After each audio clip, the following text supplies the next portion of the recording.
What's up, guys? Today, one of our friends asks us what's probably one of the oldest questions that thinking man has asked himself since the dawn of language.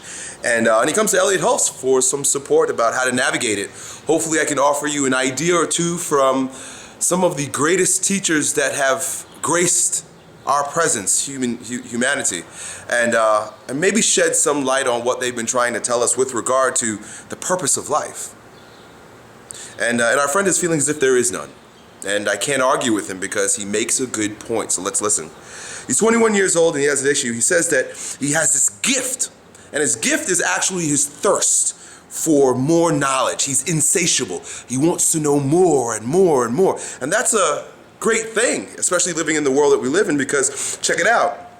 Because of his continuous thirst for knowledge, he is an incredible student. He's been lifting, so he's in good shape. He's a great student. He's at the top of his class. He has an offer from a multinational corporation for when he graduates. He's ambitious. He has goals. He plays instruments. He taught himself how to play the guitar. Now he's teaching himself how to play the piano. He very rarely strays away from anything he's looking to achieve. He's a winner. In as short of words as I could possibly put it, he's a fucking winner. Our dude is making shit happen. He knows exactly what he wants. He knows how to get the information to support it, and he goes and gets it. But now he has an issue. It seems as if it's a double-edged sword. His gift has become a curse in a way because he's constantly asking questions and looking for answers. And recently, he's been delving into the universe and astrophysics. We got a badass here. He was raised as a Muslim, but he has long let go of that belief because he says he's more spiritual, similar to Elliot in a sense, he says. I take bits and pieces of everything and come up with my own philosophy. Interesting that you do that because you come into this world alone and you die alone. Your experiences are alone yours. The stories that people tell you, even though they're theirs, you alone have to interpret them and blend them into how you navigate your life. So for your philosophy and for your religion to be your own, it's pretty fucking human. But anyway, he says, in any case, recently the idea of a no afterlife has been bugging me. The point where I've lost ambition. I'm changing from who I used to be. I don't push that transcendent rep anymore, he says. He just doesn't push himself. He has dull conversations with friends and family, where before he was filled with philosophy and questions, but now his question is, why am I even bothering? Why am I doing this? What is the point? At the end of the day, we're all made from hydrogen atoms. We're just going to die. We just happen to be highly evolved, capable beings. Everything is worthless, so on and so forth. Elliot, please, what's the point of all this if there's no afterlife? Well, the very first thing, because there's so much, my friend, the very first thing is you're experiencing the cognitive dissonance. You're breaking up some eggs to create an omelet, meaning there's some pain associated with growth. And you've been newly introduced to a story or an element that has fucked up a story that you've believed for a long time, that there's an afterlife. Now, I'm not making any judgments about whether or not there's an afterlife or not, but the fact is, you're 21 years old, and you probably just came across the idea or significantly became, you just recently started really considering the idea that something you've been told since the time you were a child doesn't exist, right? There's no afterlife. Right? That's like if someone said to you tomorrow, listen, our 21-year-old male friend, you're not actually a male. You're a female. But you didn't know that, did you? You'd be freaked the fuck out. Like, it just doesn't make any sense because from the time you were born, you've been told, I'm a this. This is what the world is made of. This is the stories that they don't say stories, they say truth. But every truth is a story in a way. This is the truth about the world and the afterlife and so on and so forth. And even though you're clever, even though you're intelligent, even though you're free-thinking and objective, you still have to break up with that old truth because you've got new information to support what you are now thinking about, where you now seem to be going. So any pain that you're experiencing right now, look at it objectively also. Don't get wrapped up in the melodrama of, oh, there's no purpose of life, and I feel, because what happens is, our body is intelligent, so the very first place that you experience the pain, cognitive dissonance, I say cognitive dissonance, but you feel it as pain in your body. Take a look at how you're breathing. Notice if you're becoming depressed. And when I say depressed, I don't mean here. I mean, notice if you're breathing less shallow, you're not exercising as much. You're not going out. You're just not expressive. You're becoming depressive. Take notice of what you're doing to your body or what is happening in your body, because that's the very first place to go. It always is. And sometimes, I've read some comments. You guys are sick and tired of me saying this, but that is my message. That is my message. So that's what my videos will always be about. Go to your body. It's about the body. But take notice that it's just a reaction. It's simply a reaction. It's not telling you anything except that your physiology is responding to a severe stimulus. And guess what happens to stimulation and physiological responses to them? They go away if you don't attach to them, right? Because you can become very enrolled in this experience that you're having, and now you think about it, meaning you're going to perpetuate, you're going to kindle the problem. By thinking about it, I feel pain in my body, it's associated with an idea I just got, right? That there's no afterlife. Now you're attaching bigger words to it. No significance. Purposefulness life. Now you can become depressed because you're kindling the story and it's gonna keep depressing your body. So that's my very first thing, dude. Stop for a moment. Stop talking about it. Feel what you're feeling in your body. If you can, breathe, exercise. Go walk, go for a run, start jogging. Get some energy back in your body so you don't get fucking depressed. Because that's the worst thing that could happen now. Because now you're screwed and you're intelligent, and all we need is more screwed up intelligent people walking around with all their cleverness, feeling depressed and fucking us all up. Okay? Being depressed and clever at the same time means you're fooling yourself, you're drinking your own Kool-Aid, and you're gonna go and you're gonna fuck with other people. You're gonna start writing books and stuff, making people depressed. I'm being facetious, but hang in there, dude. It's the very first thing. The second thing is this story that we've always wanted to enroll in. We constantly do. And we even have teachers. And when I say teachers, I'm talking about the prophets. And when I say that word prophet, I don't necessarily mean it in a religious sense. I mean someone who's prophetic, someone who's poetic, someone who has an insight to the deeper realities, to the deeper resourcefulness and resourceful way of being able to live on earth. And what happens is mankind, we take these prophets and then we end up worshiping them. And they're like, they come back later on, they're like, oh, you guys got it all fucked up. Jesus comes back, right? Jesus comes, they were waiting for the Messiah, and he looks at all the people, all the Jews who were waiting for him, doing the things that were associated with what the ancient wisdom taught them, but they got it all fucked up, and he's like, you guys, you're idiots, come on, right? Jesus does that. Muhammad comes back and he sees, comes and he sees that they're worshiping all these idols, and he's like, there's just one, and then he gets all upset and he breaks up all the idols in the temple. Buddha comes and sits under a fucking tree and just says, you motherfuckers don't get it, so I'm just gonna chill out here until you really wanna know? Because I ain't gonna bother you. You really wanna know? Good, I'm gonna sit right here, ask me something. Right, this is how all the teachers did it. But then we turn it into religions, and then we go back to the story that fucked us up to begin with, that there's some end point to life. There's some place to get. There's somewhere to go. There's something to win. Do you see your problem? The problem is that you're a winner, and you recognize that. Not only that, but you're an intelligent, a creative warrior winner. You know what you want. You know how to think. You know how to go get it. So you've been posed with the biggest question, the reason why we have philosophy and religion, and it's eating you alive. Because it's very difficult to win. It's very difficult to answer that question, what is the purpose of life, from the logical standpoint. Because we win with logic. You see, you used your cognition to learn new languages. You used your cognition, you used your brain, you used your logic and your analytical skills, your objective reasoning, what makes human beings have technology and language, right? That marvels us. We're so marveled by ourselves because we have the ability to do the things that we do, but it's just that gift that fucks us up. Because you try to answer the bigger question, the more subtle, overreaching question with that type of logic, and it won't work.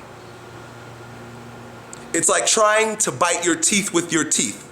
That's what Alan Watts would say. It's trying to smell your nose with your nose. It's trying to touch the tip of this finger with this finger because you are it. Do you see? You can't touch the tip of this finger with this finger because this finger is it. So you have to give up the whole thing completely and just enjoy the finger. I hope you can follow. I hope you understand what I'm saying here. Now, one of the greatest metaphors I've ever heard for the purpose of life is the flower. And if you study Buddhism, and even Hinduism, in the East they kind of, I don't know how they figured it out, or they probably didn't corrupt it the same way we did in the West. In the West, I think we destroyed wisdom. You know, like the Library of Alexandria, like we just, you know, with one succession, they were like, fuck everybody else and their ideas, destroy. Because when you destroy ideas, you destroy wisdom. And when you destroy wisdom, you have an ungrounded culture. An ungrounded culture is very easy to manipulate, right? Like I always say, an ungrounded body is very easy to manipulate because you're up in your head. So in the West, we've gone to the head. We've got the technology associated with all the abilities of the head, but we've lost our grounding because wisdom has been destroyed. In the East, I don't think that was the case. Now, I'm not a historian, but I think they respected the wisdom enough that even if my empire is going to take over your empire, we're keeping all the books. We're reading that shit, and we're gonna infuse it into our understanding. You know, I believe Alexander the Great had that as an idea in his expansion of the Roman Empire at that particular time. But again, Alexander's library got burned. Anyway, of course I'm digressing quite a bit today. Follow me, please, if you can. So that wisdom of the East, in their wisdom, they would often use the flower as a metaphor for life. And you've got many different petaled flowers, you know, flowers with 2 petals, flowers with 1,000, 1,000,000 petals, so on and so forth. And the purpose of each flower is to be a 2-petaled flower or a 1,000-petaled flower. And we marvel at all of the significance associated with each flower. It doesn't matter what kind of flower. If you're looking at a sunflower, you're looking at a tulip, you're looking at a rose, you're looking at a dandelion. The purpose of the dandelion is just as significant as the purpose of the rose bush. Meaning that science, the universe, quantum physics, astrophysics, God, Allah, whatever story you've told yourself about the overriding intelligence that guides us, we think we're doing life, but life is actually doing us because this greater intelligence is moving this whole fucking thing. Now we have objective reasoning about it and we sort of contribute in a way, but not always. That intelligence saw the soil and said, I want a dandelion. Shit, it says I want weeds. I want thorn bushes. I want a 1,000-petaled flower. And each one is as significant as the other. The thorn bush is as significant as the 1,000-petaled lotus. Because it comes out of the metaphysical soil that we all come out of. If the rose bush is to, or the thorn bush is to wrap it doesn't have this ability, from as far as we know, but wrap its objective ability, its ability to see the future, to see the past, and to make its way, and said to itself, God damn, I'm really sharp. People don't like to touch me. It makes no fucking sense that I'm this sharp. And look at that tulip. Ah, 2 lips, soft and kissable. Such an interesting term for a flower. 2 lips. It's like a vagina. Mwah. What a nice flower. People want to smell and pick and sell and touch and kiss this flower. But me, they stay away from. It would be a little silly. You see, but of course human beings attach stories to different pieces of nature also. We call light, we use light as a metaphor for good and darkness as a metaphor for evil. Well, that again is a story, humans. We made that shit up because there is no light without darkness. You cannot understand, appreciate, and kiss the tulips if there's no contrast of the thorn bush, meaning that the thorn bush makes the tulip what it is because of contrast, and it is good. I create all these things, and it is good. Did you see? That's what our ancestors wanted to tell us. So the purpose, it is nothing more than to stand in its place and be one of what God is doing through it. That's it. That's the only purpose of all of these flowers, all of these bushes, all of these lotuses. They're significant in that they come out of this intelligence, but their purpose is far beyond anything they could ever even recognize. I gave both of those a purpose, saying that their purpose is contrast so that one could foretell of and tell the story of the other. But really, you know what? If you ask if you ask insects what the purpose is, one would be like, well, the thorn one, its purpose is to keep the animals that would eat us out of here because they get thorned up, and I can't live here if they don't get thorned up by the thorn bush. And oh yeah, the tulips, yeah, we love to just hang out. We live in them sometimes because they're so cozy. That's what the purpose is to those particular things. You can't nail down your purpose. I make these videos and I say my purpose is to become the strongest version of myself and inspire others. Well, you know what my purpose is to some people? To annoy the shit out of them. Some people watch my videos and they fucking hate me. Some people, there are channels and their videos where they just make fun of me. Hey, the purpose of Elliot Hulse is to be an idiot so we have something to giggle about. That's my purpose. That's Elliot Hulse's purpose from that perspective. Perspective is everything. Shit, I'm throwing a lot at you guys right now. Perspective is everything. And there's a billion perspectives. Which one are you going to enroll in? Which story, because there's a billion of them, are you going to choose to make yourself a slave to? You're making yourself a slave to the story that there's no afterlife and somehow that's bad. It's just a story. It's just a perspective. Get over it. Don't allow it to ruin the beauty of your tulips, of your two lips. Don't let it ruin your beauty.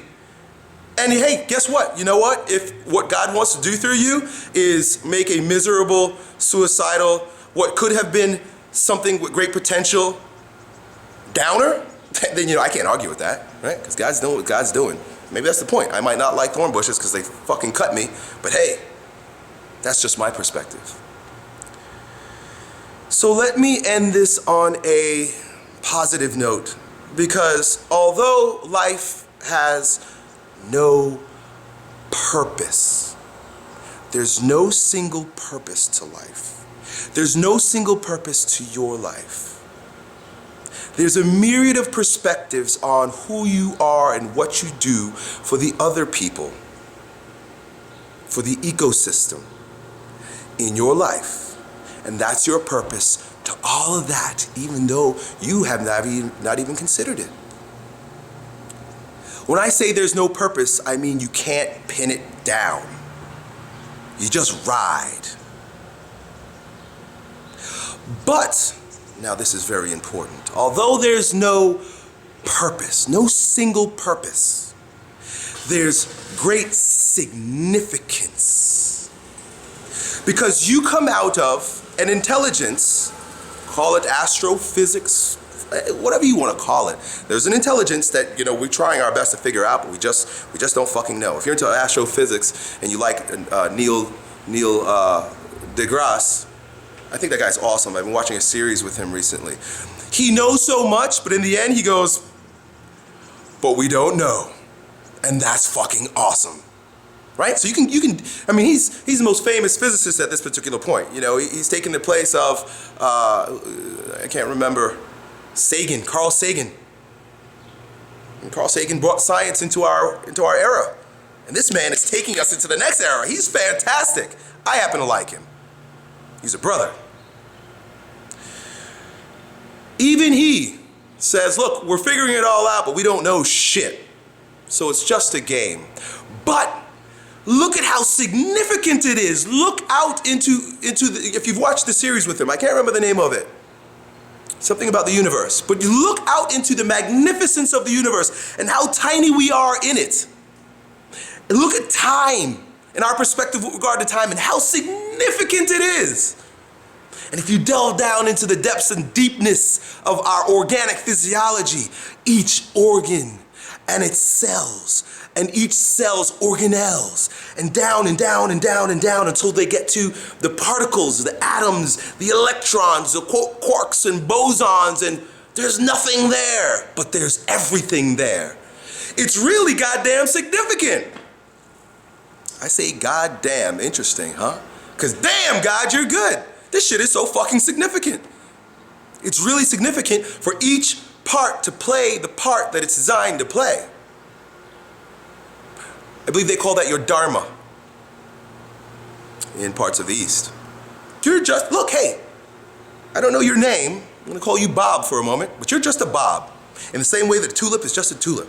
And be a fucking awesome Bob. Be a great Bob. But do not be a slave to the stories you've been told about what this is. And don't add too much purposefulness to any piece of it. But recognize it and your significance. You are stardust. Right, dude? You're fucking stardust. And your electrons, your bosons, your quarks.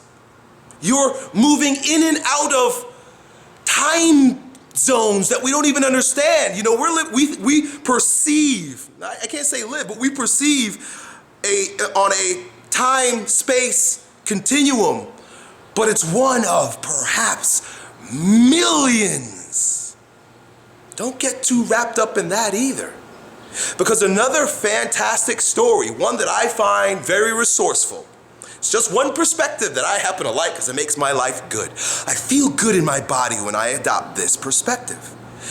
Is that with our ignorance associated with other time-space locales,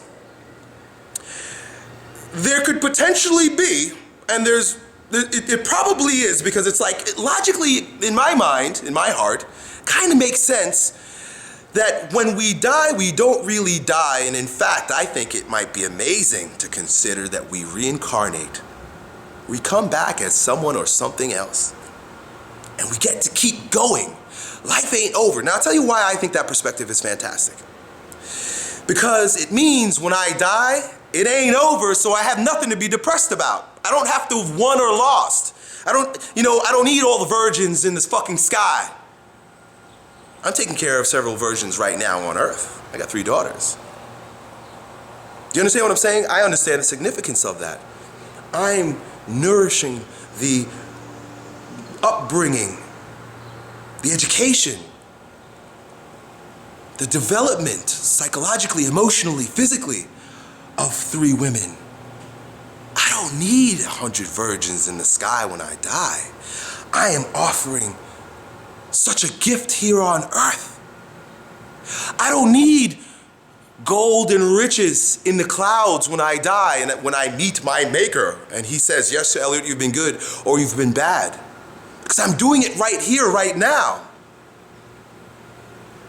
And the pieces that I don't develop because I just wasn't strong enough, I just didn't have the time to develop in myself,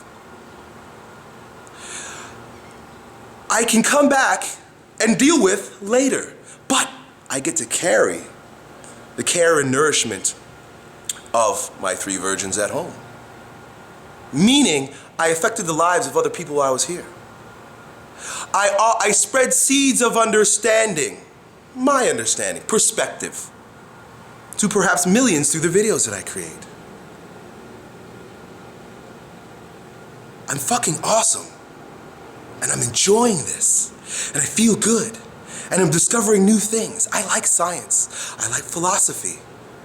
I like religion because it's the stories that our ancestors used to come to understand what we now call the universe and science.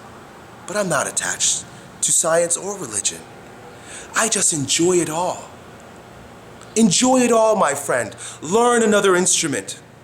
Learn 10 instruments, not for achievement's sake, but because it brings joy to your life. And if you learn 10 languages and 10 instruments and you make a discovery that impacts positively, I really believe, that's one of my beliefs, is that our one rule is the golden rule. Do unto others as you wish they would do unto you. Cause no violence.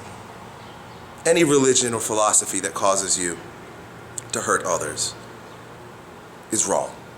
My perspective. Not attached to that either.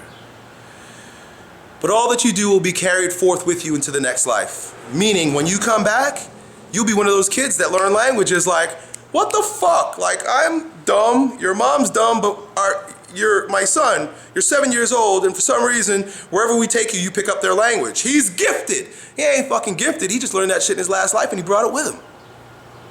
All of our gifts come to us from what we developed in our last life. I speak this way in front of this fucking camera. Now, I'm pretty sure that in my last life there was no camera of this sort. But I'm pretty sure that I used my rhetorical skills, my animated body and mind and speaking ability to entertain and perhaps enlighten lots of people. Right? Now, it took a little bit of I had to figure it out and I had to discover it and I had to hone it in a little bit. But it's like, hey, it's who I am. Who you are is fucking as amazing as that thorn bush and as the tulips.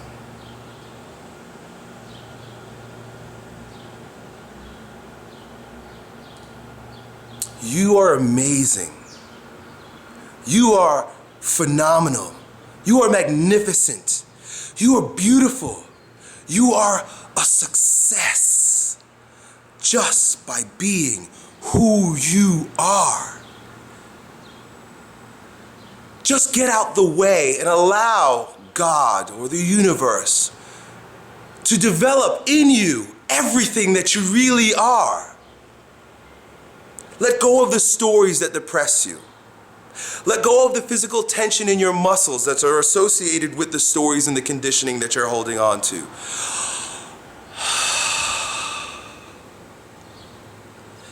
Exhale. Relax, breathe, pucker up like the tulips, kiss the world, and die. Done.